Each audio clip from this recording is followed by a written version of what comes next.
Merci, Monsieur le ministre de l'Économie. Je pense qu'il est important que tous les Sénégalais et toutes les Sénégalaises mesurent la gravité des moments que nous vivons.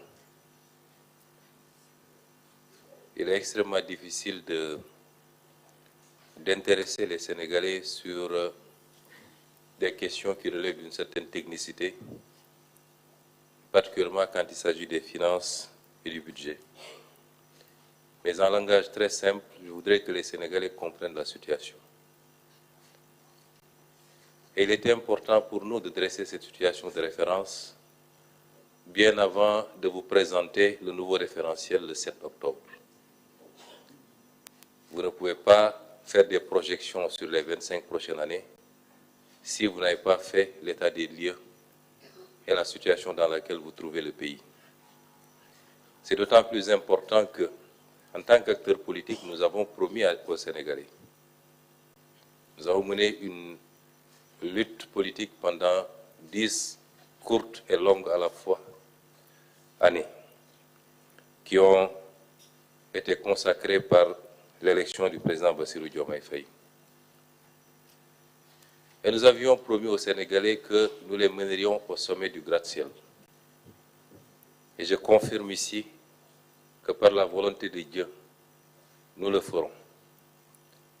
Mais en le faisant, même si nous soupçonnions, et même si nous avions quelques éléments de preuve que la situation du pays n'était pas au beau fixe, nous étions loin de nous imaginer que les choses étaient si catastrophiques.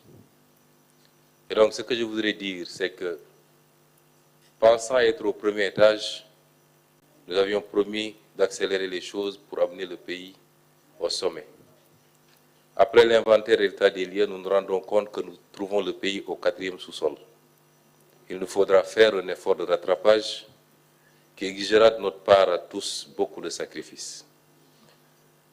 Mais en langage beaucoup plus simple, ce que le ministre vient de nous dire, c'est que les autorités que nous avons remplacées ont menti au pays et ont menti aux partenaires en falsifiant les chiffres publics,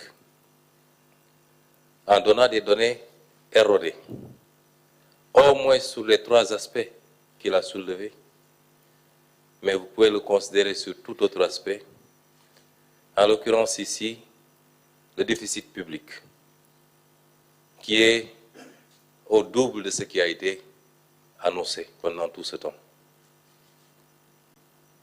La dette publique, qui est 10 points plus élevée que ce qui a été annoncé, et de manière constante d'ailleurs de 2019 à 2023. L'exercice aurait pu remonter plus loin. On aurait su ici, la tendance avait pris départ un peu plus tôt, mais les 4 exercices nous suffisent pour voir à quel point le régime du président Macky Sall a menti au peuple, a menti aux partenaires, a tripatouillé les chiffres pour donner une image économique, financière et budgétaire qui n'avait rien à voir avec la réalité. C'est d'une gravité extrême. D'une extrême gravité. Sur le 3e point, il a abordé la question du surfinancement. De manière très simple, ça veut dire simplement que les partenaires avaient accepté que le Sénégal puisse aller en termes de levée de fonds au-delà de ce qui était annuellement autorisé, en prévision du début des 4 premiers mois de l'exercice 2024, qui, dans tous les cas, étaient des exercices incertains au regard des élections qui se profilaient. 600 milliards qui n'auraient dû être dépensés qu'à partir du 1er janvier, mais que le régime sortant a dépensé avant notre arrivée au pouvoir, c'est-à-dire avant 2024, sur l'exercice 2023, ce qui est extrêmement grave. Il est important d'insister sur ce point, parce que la manipulation a voulu faire croire aux Sénégalais qu'il y avait un problème avec le surfinancement et que c'est notre régime qui a utilisé ces fonds, ce qui est totalement faux. Ça a été utilisé et de manière injustifiée pour plus de 300 et quelques milliards par l'ancien régime. Et au moment où on parle, nous ne trouvons nulle trace de l'utilisation de ces fonds. Je voudrais, avant de donner la parole à Monsieur le ministre de la Justice, saluer ici le courage d'un homme, le président de la République. Parce que le ministre ne l'a pas suffisamment abordé, en dehors de l'aspect misreporting,